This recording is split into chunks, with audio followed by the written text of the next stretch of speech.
राधे राधे। कैसे हैं आप सभी लोग? आशा करें कि अच्छे होंगे। सबसे पहले मेरे चैनल पर आपका स्वागत है। अगर आप नए हैं तो ज़रूर से ज़रूर सब्सक्राइब कर लें और वीडियो को पूरा देखें। तो देखने से मेरा कुछ नुकसान भी नहीं और आपका भी कुछ नुकसान नहीं है, फ़ायदा ही होगा। कुछ ना कुछ तो फ़ायदा होगा, क्योंकि पढ़ाई कभी व्यर्थ नहीं जाती है। तो यह पुस्तक है डॉक्टर विश्वनाथ त्रिपाठी की, जो कि आचार्य हजारी प्रसाद द्विवेदी के शिष्य हैं। और अभी तक हम लोगों ने पढ़ा है भारतेंदु युग तक। तो मैंने लिया है संकल्प 11 दिन में इसको पढ़ने का, तो 7 डेज हो गया है। तो आज ये है भारतेंदु युग पढ़ लिया हमने। अब पढ़ेंगे हम लोग आज द्विवेदी युग। तो यहाँ जो त्रिपाठी जी हैं वह क्या द्विवेदी युग को नाम दिए हैं भारतेंदु युगीन चेतना का विकास 1900 से 1920 द्विवेदी युग। और शुक्ल जी, आचार्य शुक्ल जी कहते हैं पुनर्जागरण काल या सुधार काल। जागरण काल भारतेंदु को कहा जाता है। तो आइए पढ़ते हैं। सबसे पहले देखते हैं भारतेंदु एवं उनके समान धर्मा रचनाकारों द्वारा हिंदी साहित्य में जिस आधुनिकता का प्रवर्तन हुआ, उसके प्रभाव से काव्य भाषा गदोन्मुख हो रही थी। यद्यपि वह ब्रज भाषा ही बनी हुई थी, पुराने काव्य रूपों का पुनः प्रचलन और नए काव्य रूपों का प्रारंभ हो रहा था। गद्य पहली बार साहित्य का प्रधान माध्यम बन रहा था और साथ ही साथ कविता की भाषा भी गद्य की ओर झुक रही थी। मुगल साम्राज्य के अंतिम दिनों में असुरक्षा के कारण व्यापारी, शायर, कलावंत आदि उत्तर भारत में फैल गए थे। दक्षिण भारत में हिंदी या हिंदवी ने मोहम्मद तुगलक के समय से ही जड़ पकड़ ली थी। इस प्रकार खड़ी बोली हिंदी लगभग समूचे भारत और विशेषतः उत्तर भारत की सामान्य बोलचाल की संपर्क भाषा बन गई थी। आधुनिक साहित्य की लोकोन्मुखता एवं यथार्थबोध का आग्रह था। सामान्य बोलचाल की भाषा अर्थात खड़ी बोली काव्य भाषा हो ब्रज भाषा काव्य की सुदीर्घकालीन परंपरा थी। काव्य रसिकों में परंपरागत संस्कार थे, अतः ब्रज भाषा के समर्थकों ने खड़ी बोली में काव्य रचना का विरोध किया। ब्रज भाषा पिछले लगभग 200 वर्षों से प्रधानतः नायिका वेद, नक्शी वर्णन एवं दरबारी काव्य की भाषा बनी हुई थी। 1900 से प्रारंभ होने वाली साहित्यिक प्रवृत्ति रीतिकालीन दरबारीपन के विरोध में थी। हिंदी साहित्य प्रधानतः उस राष्ट्रीय स्वाधीन चेतना का सहचर बन गया था, जो साम्राज्यवाद के साथ सामंतवाद का भी विरोध कर रहा था। 20वीं शताब्दी के प्रारंभिक दौर में दूरगामी परिवर्तन हो रहे थे। देसी पूंजीवाद विदेशी साम्राज्यवाद की बाधाओं के बावजूद उदित हो चुका था। तिलक की गिरफ्तारी पर बम्बई के मजदूरों ने हड़ताल की। 1907 में सरस्वती में हड़ताल पर एक लेख छपा। 1904 में एशिया के देश जापान ने जब यूरोप के जार शासित रूस को लड़ाई में पराजित किया तो भारत में उत्साह का संचार हुआ। 1913 में रविन्द्रनाथ ठाकुर को नोबेल पुरस्कार मिला। इसी समय तिलक ने स्वाधीनता हमारा जन्मसिद्ध अधिकार है की नारा दिया। यह चेतना पूरे देश में व्याप्त हो गई। तिलक ने गीता रहस्य में महान भारतीय ग्रंथ सीता को कर्मयोग का प्रतिपादक ग्रंथ बताया। तिलक की इस पुस्तक का भारतीय मानस पर गहरा एवं व्यापक प्रभाव पड़ा। आगे चलकर रामचंद्र शुक्ल ने जिस कर्म सौंदर्य की अवधारणा को प्रस्तुत किया वह इसी कर्मयोग से संबंधित है। आचार्य महावीर प्रसाद द्विवेदी ने संपत्ति शास्त्र नामक पुस्तक 1908 में प्रकाशित की, जो भारत के आर्थिक राजनीतिक यथार्थ का अभूतपूर्व चित्र प्रस्तुत करती थी। गांधी जी के दक्षिण अफ्रीका में किए गए कार्यों की गूंज यहाँ सुनाई पड़ रही थी, जिसे हमने स्वाधीन चेतना कहा। उसके निर्माण की प्रक्रिया में इन घटनाओं का योगदान है। आधुनिक हिंदी साहित्य को समझने के लिए स्वाधीन चेतना को समझना उपयोगी है। वस्तुतः इसी शब्द के सहारे हम काल की सामाजिक चेतना को समझ सकते हैं। स्वाधीन चेतना का आधार ज्ञान है। भारतेंदु युग से हिंदी साहित्य की ज्ञान साधना का नया दौर प्रारंभ हुआ। साहित्य में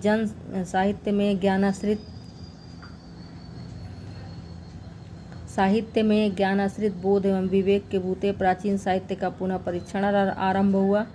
प्राचीन साहित्य की प्रशंसा ही नहीं, उसकी आलोचना भी आरंभ हुई। समकालीन साहित्य का बोध या विवेक निर्देशित करने लगा। यह निर्देशन भाषा के क्षेत्र में बहुत खुलकर सामने आया। इस कालखंड में नई जानकारियों का संचय, भाषा की व्यवस्था और रीतिवाद का विरोध साहित्यिक सक्रियता के प्रमुख क्षेत्र हैं।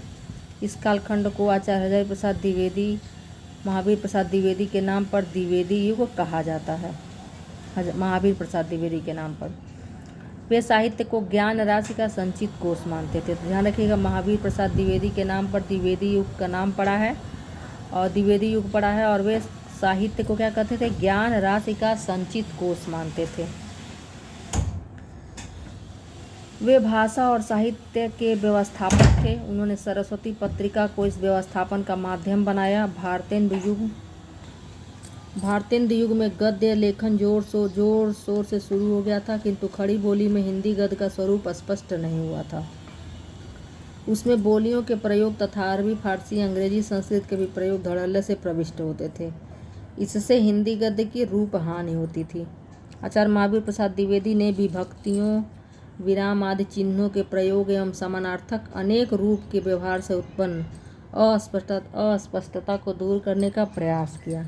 पंडित रामचंद्र शुक्ल के शब्दों में, सरस्वती के संपादक के रूप में उन्होंने आई हुई पुस्तकों के भीतर व्याकरण और भाषा की अशुद्धियाँ दिखाकर लेखकों को बहुत कुछ सावधान कर दिया। यद्यपि कुछ हठी और अनाड़ी लेखक अपनी भूलों और गलतियों का समर्थन तरह तरह की बातें बनाकर करते रहे, पर अधिकतर लेखकों ने लाभ उठाया और लिखते समय व्याकरण आदि का पूरा ध्यान रखने लगे। गद्य की भाषा पर द्विवेदी जी के शुभ प्रभाव का स्मरण जब तक भाषा के लिए शुद्धता आवश्यक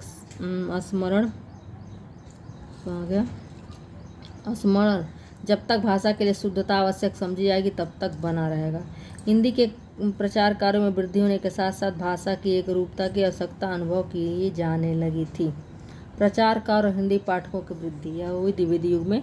तो हिंदी प्रचार का कार्य भारतेंदु ने प्रारंभ कर दिया था। उन्होंने बलिया के एक कॉलेज में हिंदी की उन्नति पर एक पद्य में भाषण दिया था। अदालतों में हिंदी को स्थान दिलाने के प्रयत्न का उल्लेख हो चुका है। आवश्यकता ऐसे हिंदी संस्थानों की थी जो अस्थायी महत्व की साहित्यिक योजनाओं को कार्यान्वित कर सके। 1884 में प्रयाग में हिंदी उद्धरणी प्रतिनिधि सभा गठित की गई। 1893 में काशी नागरी प्रचारणी सभा की स्थापना हुई। इसके संस्थापकों में बाबू श्याम सुंदर दास, पंडित रामनारायण मिश्र और ठाकुर शिव कुमार सिंह मुख्य थे।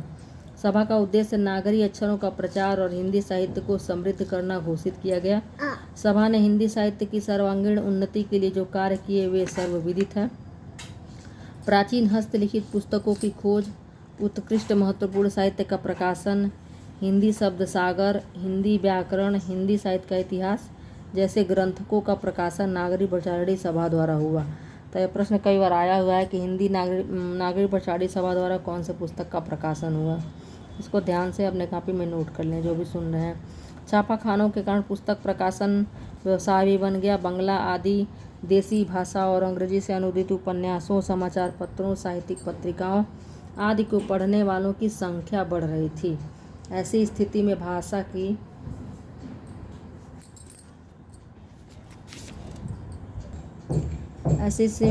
व्यवस्था का प्रश्न उठना स्वाभाविक था।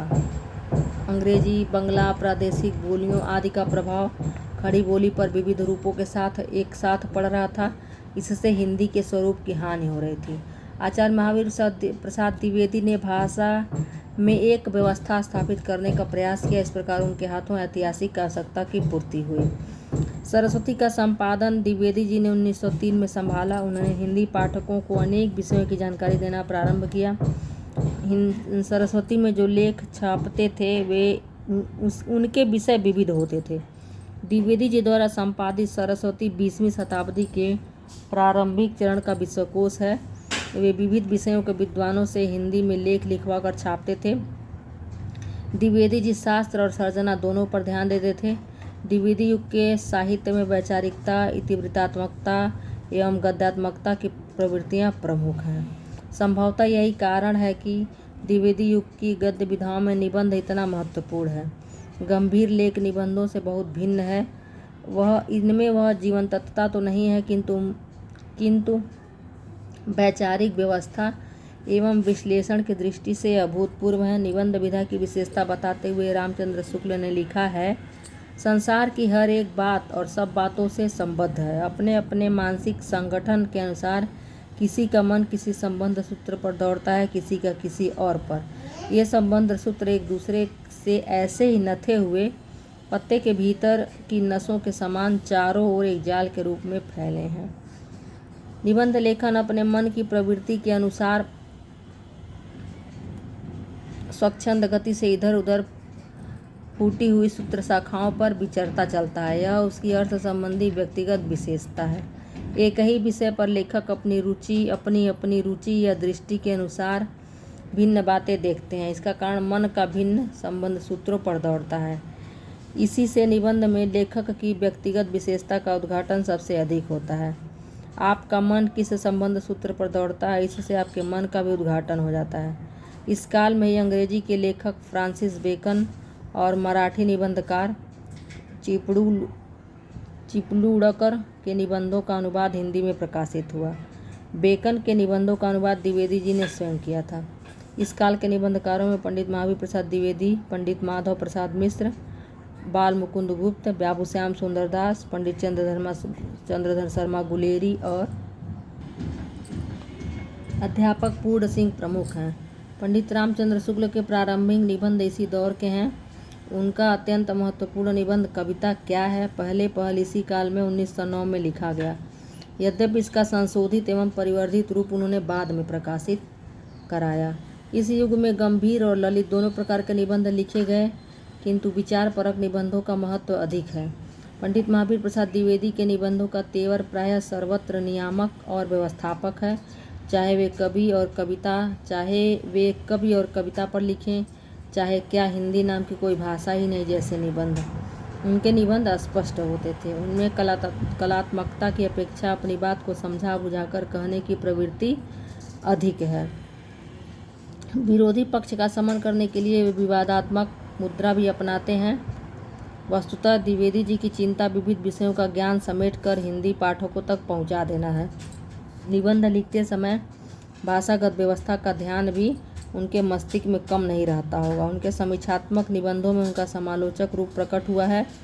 संस्कृत के कवियों पर लिखते समय उनकी ग्राह्य क्षमता का भी पता चलता है। अगले हैं पंडित चंद्रधर शर्मा। पंडित चंद्रधर शर्मा गुलेरी जी का जन्म 1883 और मृत्यु 1920 में हुआ। चंद्रधर शर्मा गुलेरी इस युग के अन्यतम निबंधकार हैं। उनके निबंध संख्या में कम हैं, किंतु उनमें अगाध पांडित्य और आधुनिकता का अपूर्व समन्वय मिलता है। गुलेरी जी अतीत और वर्तमान के सूक्ष्मदर्शी विद्वान रचनाकार थे। वे साहित्य और अन्य सांस्कृतिक चेष्टाओं की गतिशीलता पहचानते थे, इसलिए उनका दृष्टिकोण समाजशास्त्री है। प्राचीन साहित्य का अधिकारी विद्वान होने के कारण उनके निबंधों में प्रसंग गर्भत्व के आधार पर विनोद व्यंग का रंग भी है। उनकी भाषा हिंदी गद्य का प्रतिमान है। उनके भाषा शास्त्रीय निबंध भी रोचक और अत्यंत पठनीय है। कछुआ धर्म और मारे सिमोही कुठाओं उनके प्रसिद्ध निबंध हैं। अगले हैं अध्यापक पूर्ण सिंह। अध्यापक पूर्ण सिंह का जन्म 1881 और मृत्यु 1921 में हुई। अध्यापक पूर्ण सिंह ने आचरण की सभ्यता, मजदूरी और प्रेम तथा सच्ची वीरता जैसे निबंध लिखे। इनमें बहुज्ञता के साथ भावुकता मिलती है। अध्यापक पूर्ण सिंह का मिजाज ऐसे आधुनिक सूफी विद्वान का था जो समानता, शांति और मानवीय करुणा में विश्वास करता है।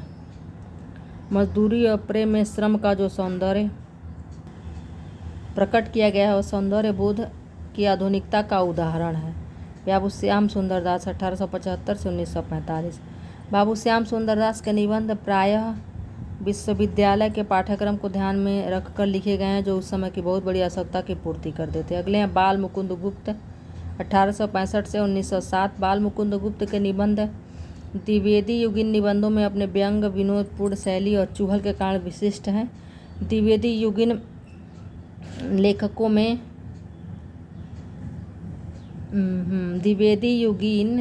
में भारतेंद्र युगीन लेखकों की शैली के सबसे निकट यही हैं। ये राजनीतिक विषयों या घटनाओं, कभी कभी किसी मेले, त्यौहार या किसी और विषय पर शिवशंभू के नाम से शिवशंभू के चिट्ठे लिखते थे, जिसमें ब्रिटिश साम्राज्य की नीतियों या अपनी समझ से अनुचित व्यवहारों की खबर लेते थे। शिवशंभू के चिट्ठे का लेखक भांग के नशे में होने का मुखौटा पहन लेता था। सच्ची बात कहने के लिए यह रूप परिवर्तन या लीला भाव साहित्यकारों का आजमाया तरीका है। इससे बचाव भी रहता है और व्यंग की धार भी पैनी हो जाती है।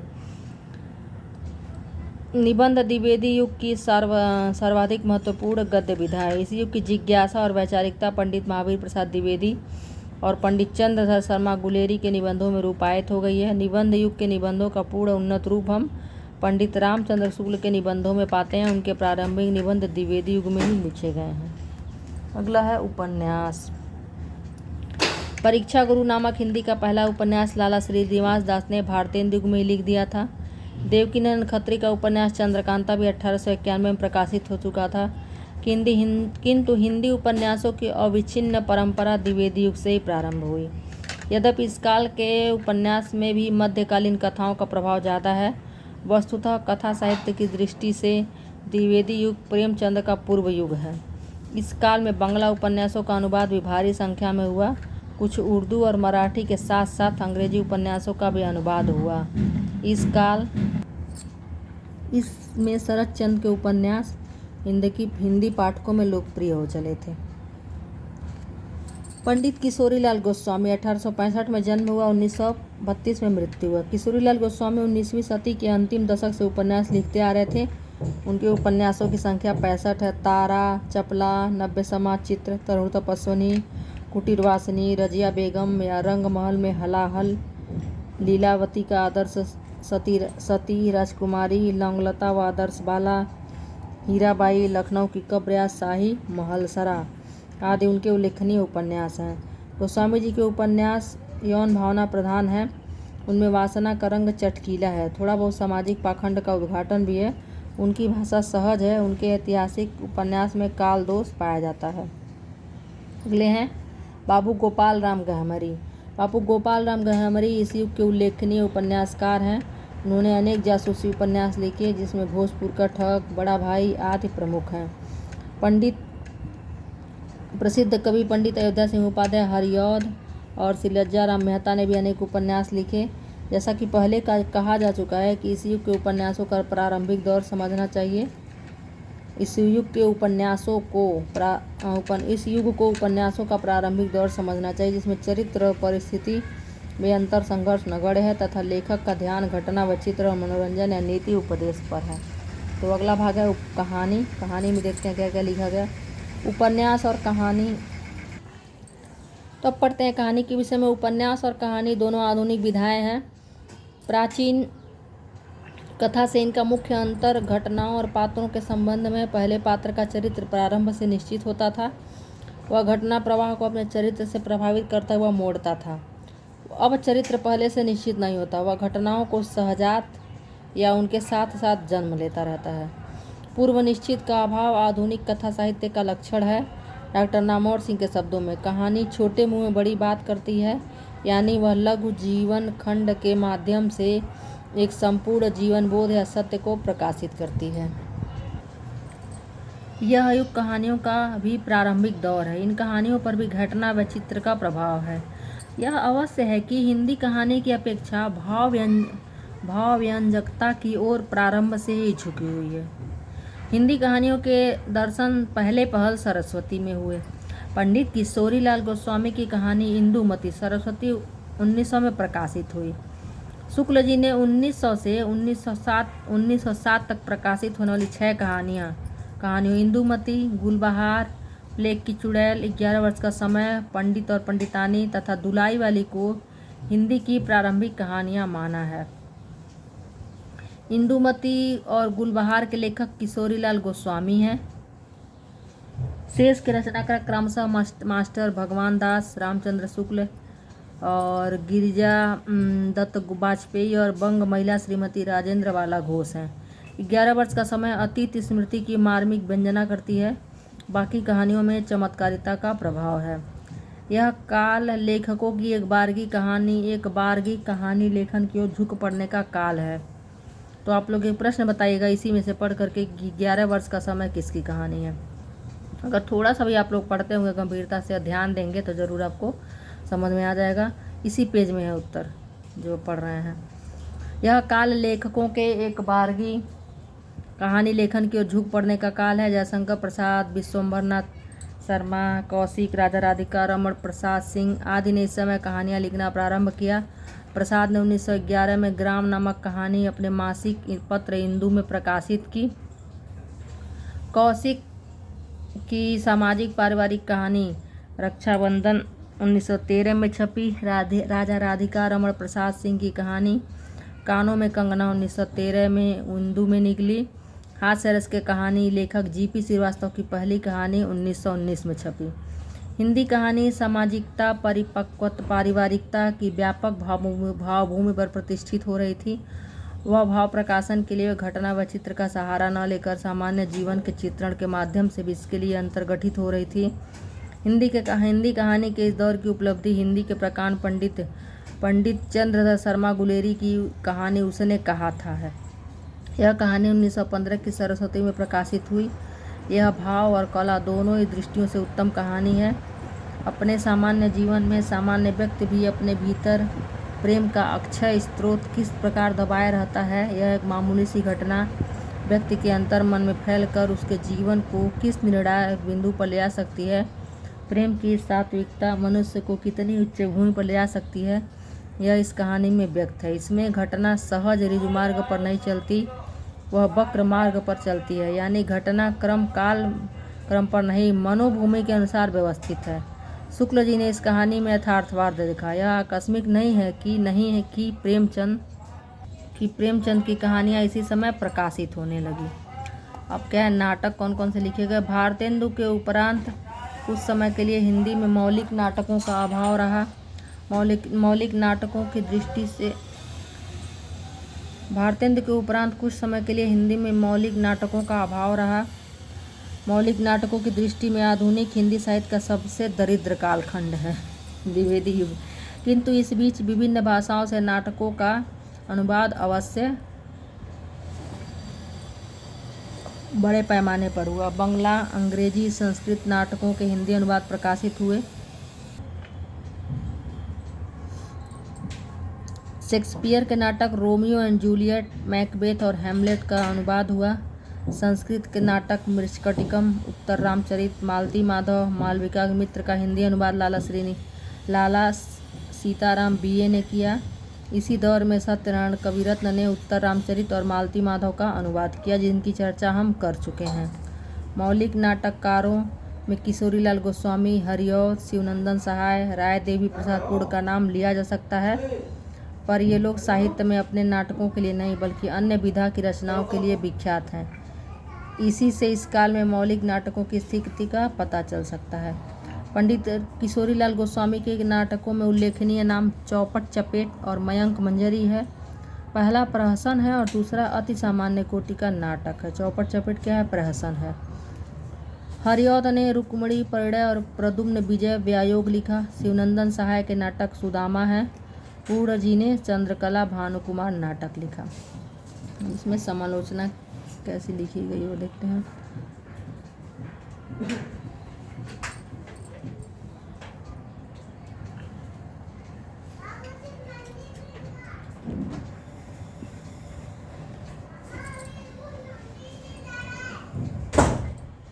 भारतेंदु काल में पुस्तक समीक्षा का सूत्रपात हो चुका था।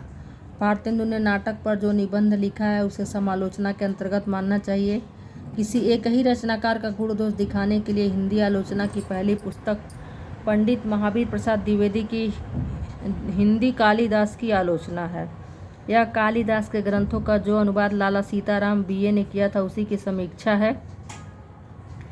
द्विवेदी जी ने कालिदास के मूल ग्रंथों पर भी नैषध चरित चर्चा, विक्रमांक देव चरित चर्चा और कालिदास की निरंकुशता पर विचार किया। कालिदास जैसे महान कवि के दोष निकाले जाएं, यह प्रवृत्ति द्विवेदी जी के अभिभूत न होने वाले व्यक्तित्व की सूचक है। तो महावीर प्रसाद द्विवेदी जी सबसे प्रभावित नहीं होते थे।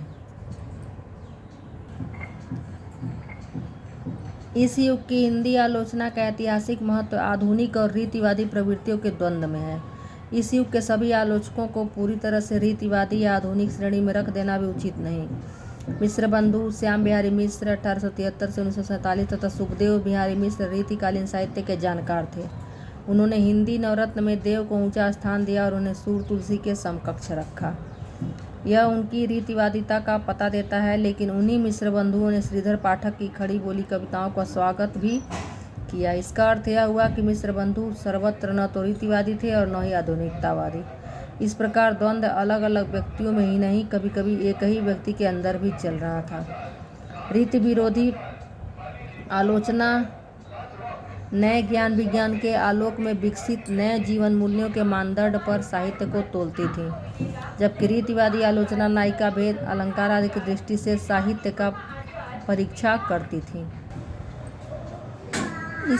जहाँ विरोध इस द्वंद्व पर नहीं होता था कि वहाँ आलोचना का विकास नहीं दिखलाई पड़ा। उदाहरण के लिए देव बड़े के बिहारी के झगड़े में जो तुलनात्मक आलोचना इस समय दिखाई पड़ी, उससे हिंदी आलोचना का विकास भी हुआ हो ऐसा नहीं कहा जा सकता। इन झगड़े में दोनों पक्ष रीतिवादी थे, इसलिए वे एक ही प्रकार के तर्क देते थे। पंडित कृष्ण बिहारी मिश्र 1890 सहृदय थे, किंतु उनके आलोचना मूल्य रीतिवादी थे। उन्होंने देव और बिहारी पुस्तक में देव को बिहारी से बड़ा कवि सिद्ध किया।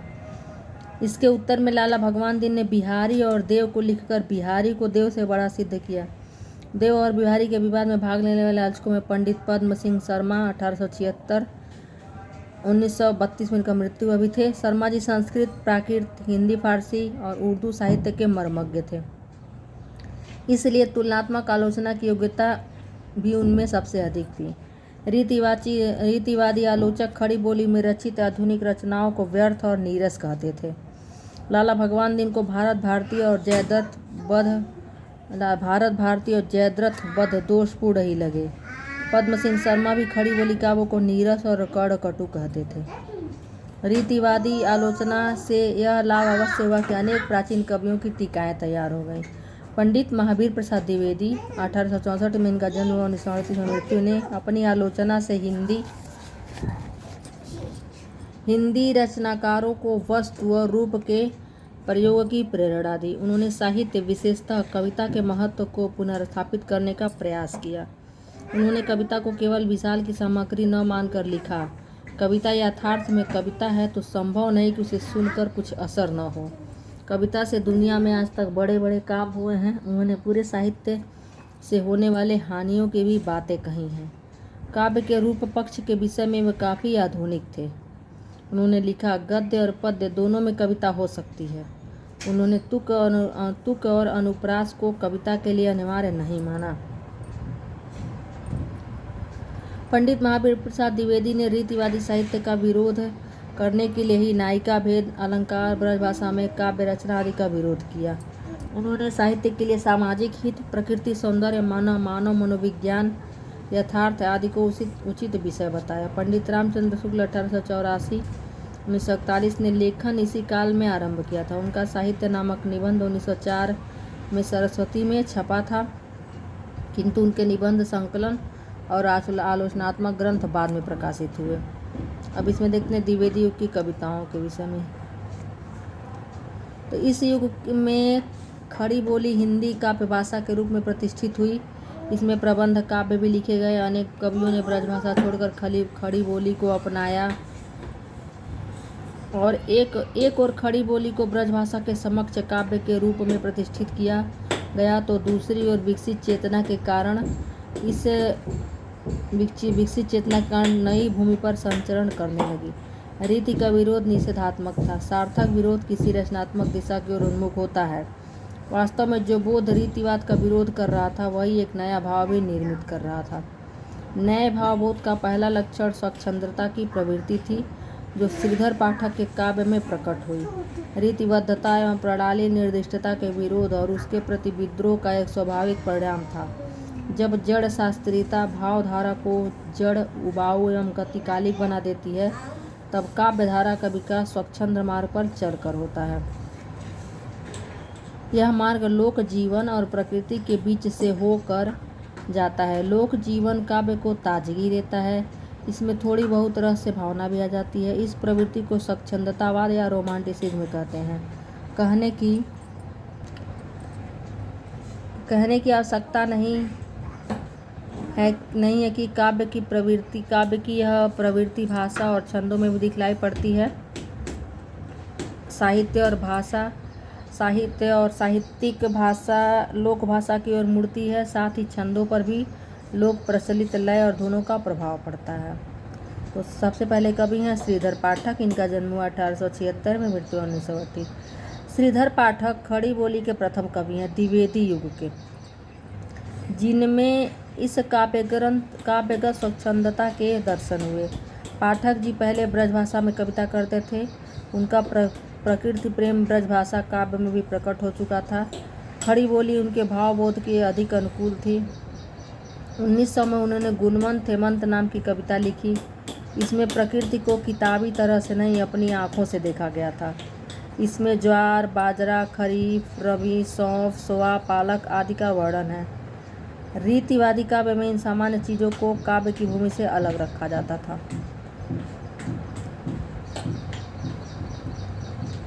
खरीफ के खेतों में अब सुनसान है, रबी के ऊपर किसान का ध्यान है। जहाँ तहाँ रहट परोहे चल रहे, बरहे जल के चारों ओर निकल रहे। जौ गेहूँ के खेत सरसों घनी, दिन दिन बढ़ने लगी विपुल शोभा सनी। सुघर सौंफ सुंदर कुसुम की क्यारियाँ, सोआ पालक आदि विविध तरकारियाँ। अपने अपने ठौर सभी ये सोहते, सुंदर शोभा से सबका मनमोहते। तो यह कविता है श्रीधर पाठक की। यह सौंदर्य बोध रीतिवादी सौंदर्य बोध से भिन्न था। आसपास फैले हुए जीवन में ही यहाँ सौंदर्य दिखलाई पड़ता है। श्रीधर पाठक ने एकांतवासी योगी की रचना ख्याल या लावणी के लय पर की है। एकांत की तलाश भी प्रकृति में रमने की प्रवृत्ति का द्योतक है। इन्होंने गोल्ड स्मिथ की पुस्तिका ट्रैवलर का छंदोबद्ध अनुवाद श्रांत पथिक नाम से किया। उजड़ ग्राम इनकी एक रचना ब्रजभाषा में है। इन्होंने छंदों को नए ढांचों में ढाला। ऐसा करने में लय प्रवाह का ध्यान रखते थे। कुछ कविताएं इन्होंने तुकांत और दूरांतर प्रवाही वाक्य विधान, जिसे अंग्रेजी में रन ऑन कहते हैं, में की। इसमें वाक्य लंबे होते हैं और वे पंक्ति के साथ नहीं, किसी भी पंक्ति के बीच में समाप्त हो सकते हैं। जैसे सांध्य अटन की पंक्तियाँ। बीजन वन प्रांत था, प्रकृति मुख शांत था, अटन का समय था, रजनी का उदय था, प्रसव के काल की लालिमा में लसा, बाल शशिव्योम की ओर था आ रहा।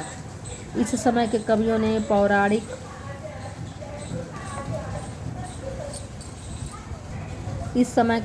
पौराणिक और ऐतिहासिक कथानक को आधार बनाकर प्रबंध काव्य लिखे। ऐसे कवियों में पंडित अयोध्या सिंह उपाध्याय हरिऔध 1865 में जन्म हुआ कालक्रम की दृष्टि से पहले आते हैं। इनका प्रबंध काव्य प्रिय प्रवास 1914 में प्रकाशित हुआ। प्रिय प्रवास की रचना का उद्देश्य तो खड़ी बोली हिंदी में महाकाव्य के अभाव की पूर्ति करके दिखाना था कि इस भाषा में भी महाकाव्य रचा जा सकता है। तो कालक्रम अगर देखा जाए तो पहले जो कालक्रम के हिसाब से अयोध्या सिंह उपाध्याय हरिऔध हैं, लेकिन खड़ी बोली के पहले जो कवि हैं श्रीधर पाठक हैं। इनका जन्म 1876 में हुआ है, उनका 1865 में हुआ है। तो कालक्रम पूछेगा, त्रिवेदी के कालक्रम के अनुसार पहले कवि तो है अयोध्या सिंह उपाध्याय हरिऔध है, रचना की दृष्टि से श्रीधर पाठक है। तो प्रिय प्रवास की रचना का एक उद्देश्य तो खड़ी बोली हिंदी में महाकाव्य के अभाव की पूर्ति करके यह दिखाना था कि इस भाषा में भी महाकाव्यात्मक रचा जा सकता है। साथ ही प्रिय प्रवास के माध्यम से हरिऔध ने कृष्ण कथा को नए मूल्यों के साँचे में ढालने का प्रयास किया। कृष्ण कथा की अलौकिक घटनाओं को बुद्धिसंगत एवं विश्वसनीय ढंग से प्रस्तुत करने की चेष्टा की। जैसे गोवर्धन धारण की घटना को उन्होंने इस रूप में प्रस्तुत किया। लख अपार प्रसाद गिरिंद में ब्रजधराधीप के प्रिय पुत्र का सकल लोग लगे कहने, उसे रख लिया उंगली पर श्याम ने। अर्थात श्री कृष्ण ने इंद्र के कोप से लोगों को बचाने के लिए इतना उद्यम किया कि लोगों ने कहा कि उन्होंने गोवर्धन को उंगली पर उठा लिया। इसमें कृष्ण को केवल राधा से प्रेम करते नहीं चित्रित किया गया, इसमें नवदा भक्ति की लोकपरक व्याख्या भी की गई है। इसमें कृष्ण को जननायक का रूप भी दिया गया है। तत्कालीन राजनीतिक दबाव एवं सामाजिक आंदोलनों का प्रभाव इस कृति में खुलकर पड़ा है। प्रिय प्रवास में संस्कृत के अनेक छंद का व्यवहार किया गया है, जो महावीर प्रसाद द्विवेदी का प्रभाव ज्ञात होता है। प्रिय प्रवास की भाषा तत्सम बहुल है, कहीं कहीं तो केवल सहायक क्रिया ही हिंदी की है, बाकी पूरी पंक्ति संस्कृत की। रूपोद्यान प्रफुल्लाय कलिका राकेंदु विडम्बना श्री राधा मृदुभाषणी मृग दीर्घी माधुर्य सन्मूर्ति थी। हरिऔध जी उर्दू छंदों का भी इस्तेमाल अधिकार पूर्वक कर सकते थे। वे तत्सम पदावली भी लिख सकते थे और बोलचाल की मुहावरेदार जबान में भी। चोखे चौपदे ऐसे ही चौपदों का संग्रह है। क्यों पले पीस कर किसी को तू, है बहुत पालिसी बुरी तेरी, हम रहे चाहते पटाना ही, पेट तुझसे पटी नहीं मेरी। पद्य प्रसून और वैदेही वनवास इनकी अन्य काव्य कृतियाँ हैं। अगले कवि हैं महत्वपूर्ण मैथिली शरण गुप्त। इनका जन्म 1886 में हुआ है। तो हिंदी की लोकप्रिय कवि एवं मैथिली शरण गुप्त की खड़ी बोली हिंदी में लिखी रचनाएं सरस्वती 1906 से छपने लगी थी। गुप्त जी की कविताओं में राष्ट्रीय भावना चरम विकास पर पहुंची। गुप्त जी को भारत भारती से बहुत अधिक लोकप्रियता प्राप्त हुई। भारत भारती में देश के अतीत वर्तमान का चित्र खींचा गया था और भविष्य की सुखद कामना की गई थी। गुप्त जी की कविताओं से खड़ी बोली हिंदी को काव्य भाषा के रूप में प्रतिष्ठित होने में अभूतपूर्व सहायता मिली। भारत भारती की पंक्तियां हिंदी भाषी क्षेत्र के शिक्षित जनों को कंठस्थ थी। कविता से जन जागरण का काम यदि किसी ने सबसे अधिक सफलता के साथ किया तो गुप्त जी ने। वस्तुतः गुप्त जी इसी कृति के कारण राष्ट्रकवि कहलाए। गुप्त जी व्यापक संवेदना के रचनाकार हैं। उन्होंने अपने युग के भावबोध को समग्रता में ग्रहण करके उसके चित्रित किया है। आधुनिक हिंदी काव्य में वैष्णव उदारता के वे प्रतिनिधि हैं। संकीर्णता की गंध न उनके व्यक्तित्व में थी न कृतित्व में। उनकी कविता का विषय क्षेत्र भी व्यापक है। भारत के प्रायः सभी धार्मिक मतों एवं विश्वासों का समाहार उनकी काव्य भावना में हो गया है। हिंदी के प्रसिद्ध कवियों में प्रसिद्ध प्रबंध काव्य सबसे अधिक गुप्त जी ने ही लिखे हैं। उनकी वास्तविक काव्य प्रतिभा प्रबंध काव्यों में दिखाई पड़ती है। गुप्त जी के प्रबंध काव्य अधिकांशतः पौराणिक एवं ऐतिहासिक कथानक पर आधारित है। इन प्रबंध काव्यों की मूल संवेदना आधुनिक है। इनमें अतीत को नए बोध के अनुसार व्याख्यायित किया गया है। इनमें विकसित चेतना के आलोक में अपने धार्मिक ऐतिहासिक महापुरुषों को देखा गया है।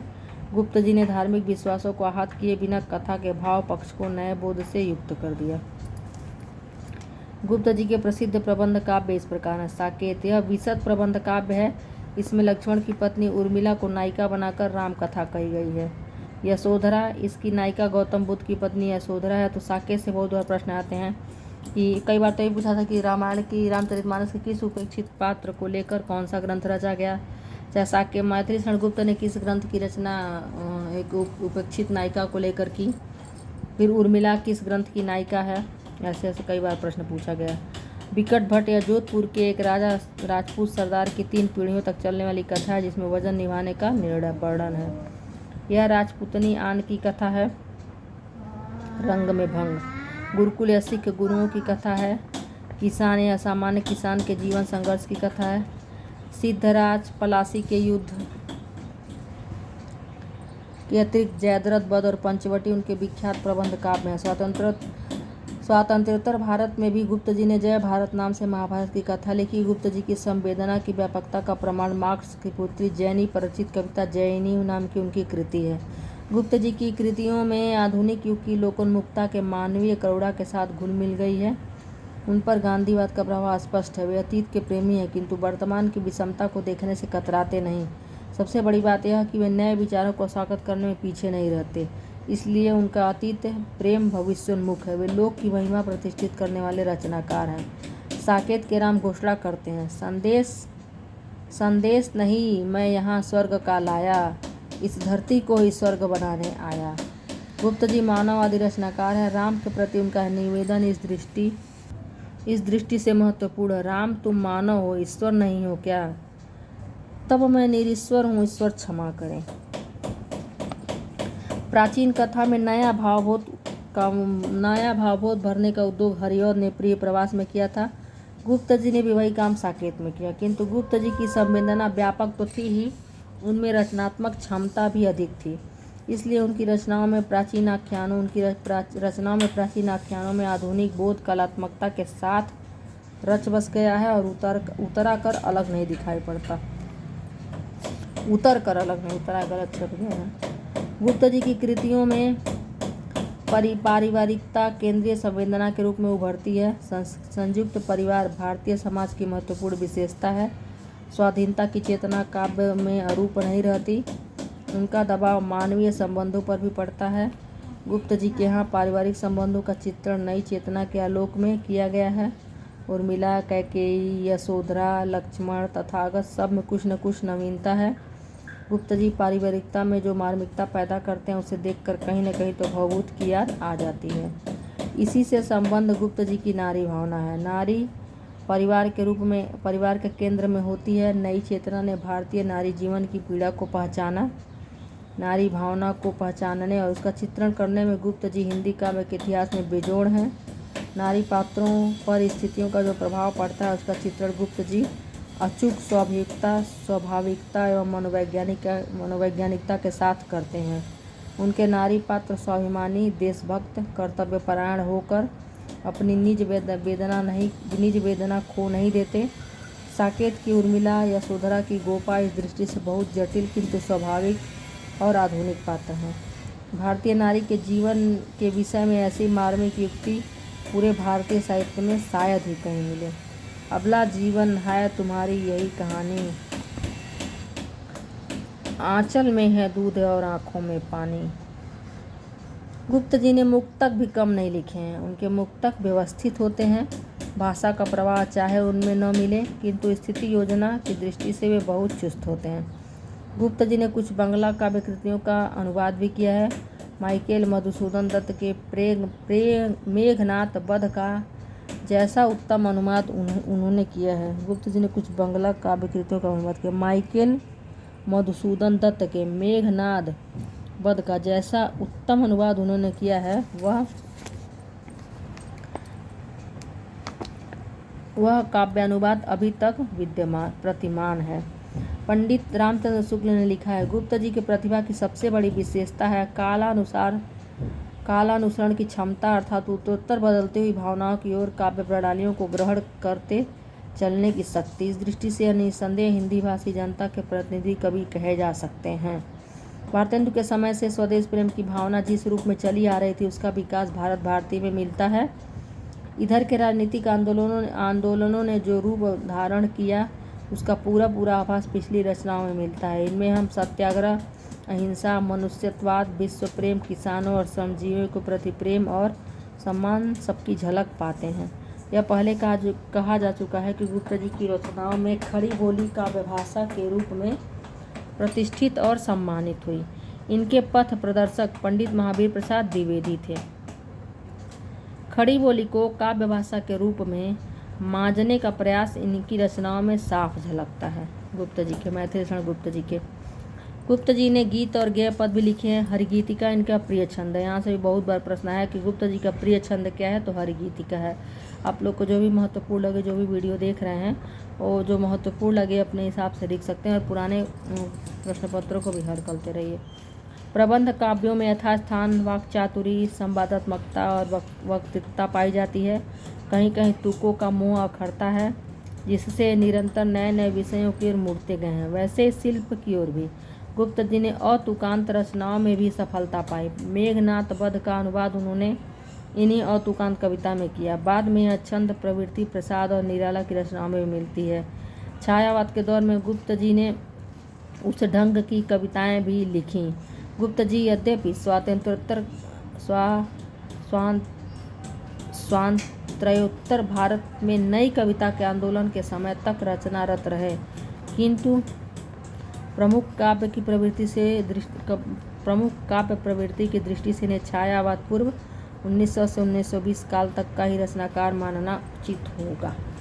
अब अगले कवि हैं द्विवेदी के राम नरेश त्रिपाठी। इनका जन्म हुआ 1889 में, मृत्यु 1962 में। पंडित राम नरेश त्रिपाठी के काव्य में श्रीधर पाठक की भांति स्वच्छंदता की प्रवृत्ति मिलती है। इन्होंने भी प्रबंध काव्य लिखे हैं, लेकिन इनके प्रबंध काव्य पौराणिक या ऐतिहासिक आख्यानों पर आधारित नहीं हैं।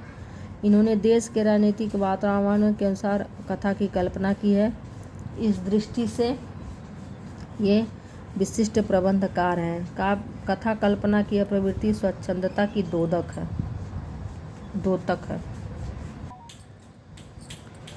उनकी कथा कल्पना में नर नारी का मनोविज्ञान, युगीन भावबोध एवं प्रकृति की रमणीयता सबका योगदान है। प्रेम की भावना और कर्तव्य का विवेक बोध है। इन दोनों के द्वंद्व में देश प्रेम को बलवती भावना बताकर कवि ने प्रेम को विस्तार दिया है। शुक्ल जी के शब्दों में देशभक्ति को रसात्मक रूप त्रिपाठी जी द्वारा प्राप्त हुआ है। त्रिपाठी जी के प्रबंध काव्य है, प्रसिद्ध प्रबंध काव्य मिलन, पथिक और स्वप्न। यह परिभाषा छोटा सा है, बहुत अच्छा है। शुक्ल जी के शब्दों में देशभक्ति को रसात्मक रूप त्रिपाठी जी द्वारा प्राप्त हुआ। त्रिपाठी जी देश के स्वतंत्रता सेनानी भी थे, केवल साहित्यकार नहीं। वे कई बार जेल गए थे। देश के प्रायः सभी भागों का उन्होंने भ्रमण किया था। इसलिए पथिक में दक्षिण भारत और स्वप्न में उत्तर भारत की प्रकृति का उन्होंने जो वर्णन किया है, उसमें प्रकृति की स्थानीय विशेषताएं उभरी हैं। उनके तीनों प्रबंध काव्यों में स्वाधीनता संग्राम, भारतीय मानस की नैतिकता, त्याग एवं बलिदान की भावना का आग्रह है। पंडित रामनरेश त्रिपाठी के काव्य में मनुष्य के कर्म, सौंदर्य एवं प्रकृति के सौंदर्य का संश्लेषण है। उनके यहाँ प्रकृति का स्वाभाविक सौंदर्य मनुष्य के गहरे मनोरागों का चित्र बन जाता है। उनके काव्य में प्रकृति का स्वतंत्र व्यक्तित्व झलकता है। त्रिपाठी जी व्याकरण सम्मत एवं व्यवस्थित भाषा लिखने में सिद्ध कवि हैं। उनका वाक्य गठन चुस्त है। उन्होंने उर्दू में प्रचलित छंदों का प्रयोग भी कौशलपूर्वक किया है। इस युग के अन्य उल्लेखनीय कवि हैं पंडित महावीर प्रसाद द्विवेदी, नाथूराम शर्मा, पंडित रामचंद्र शुक्ल, गया प्रसाद शुक्ल स्नेही। द्विवेदी जी मूलतः भाषा एवं साहित्य के व्यवस्थापक थे। वे कविता करते समय भी नियमों की अवहेलना नहीं कर सकते थे, इसलिए उनकी कविता बहुत कुछ उनके सिद्धांतों के मेल में है। नाथूराम शंकर आर्य समाजी थे। उनके काव्य में अंधविश्वास, रूढ़ि और पाखंड का विरोध तथा इन सब के प्रति व्यंग्य विनोद का भाव मिलता है। छंद संबंधी नियमों का पालन उनके काव्य में कड़ाई से किया गया है। पंडित रामचंद्र शुक्ल का काव्य संग्रह हृदय का मधुर भार नाम से छपा है। उनकी कविताओं में प्रकृति के सहज सौंदर्य का चित्रण विशेष रूप से मिलता है।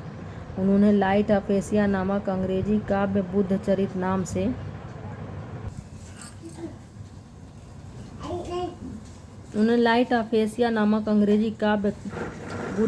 नाम से ब्रज भाषा में अनुदित किया। गया प्रसाद शुक्ल स्नेही का एक उपनाम त्रिशूल था। ये स्वाधीनता प्रेमी और स्वच्छंद कवि हैं। उर्दू में भी ये अच्छी कविता करते थे। यद्यपि 1918 के आसपास हिंदी काव्य में छायावाद का उदय हो चुका था, किंतु इस दौर की प्रवृत्तियों वाली धारा में बाद में भी प्रभावित होती रही। ठाकुर गोपाल शरण सिंह, अनूप शर्मा इतिवृत्तात्मक शैली में काव्य रचना करते रहे। श्याम नारायण पांडे ने हल्दी घाटी और जौहर नामक वीर रसात्मक प्रबंध काव्यों की रचना की। तो यह था द्विवेदी युग, इससे संबंधित रचनाएं। तो कभी हो सकता है प्रश्न आए कि त्रिपाठी जी ने द्विवेदी को क्या नाम दिया है, तो भारतेंद्र युगीन चेतना का विकास। तो हमने पढ़ा द्विवेदी युग के विषय में डॉक्टर विश्वनाथ त्रिपाठी के मत और प्रचार कार्य अध्यापक पूर्ण सिंह, चंद्रधर शर्मा बुलेरी, श्याम सुंदर दास, बालमुकुंद गुप्त। फिर उपन्यास के विषय में मुख्य उपन्यासकार, कहानी देखिए हम लोगों ने यहाँ से बहुत प्रश्न पूछे जाते हैं। द्विवेदी नाटक ज़्यादा लिखे ही नहीं गए तो पूछा कहाँ से जाएगा। फिर समालोचना, कालिदास की निरंकुशता बहुत बार पूछा गया। महावीर प्रसाद द्विवेदी का रचना समालोचना किसने की देख सकते हैं आप ससरी निगाह से, अगर कुछ छूट गया हो तो। कविता तो श्रीधर पाठक हैं पहले कवि खड़ी बोली के, और कालक्रम की दृष्टि से देखा जाए तो हरिऔध हैं।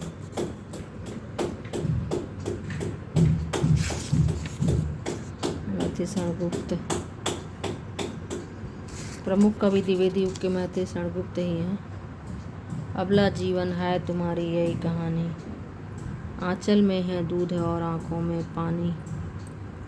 रामनरेश त्रिपाठी हैं। इनका मिलन, पथिक और स्वप्न है। तीनों प्रबंध काव्य है। तो यह था द्विवेदी युग।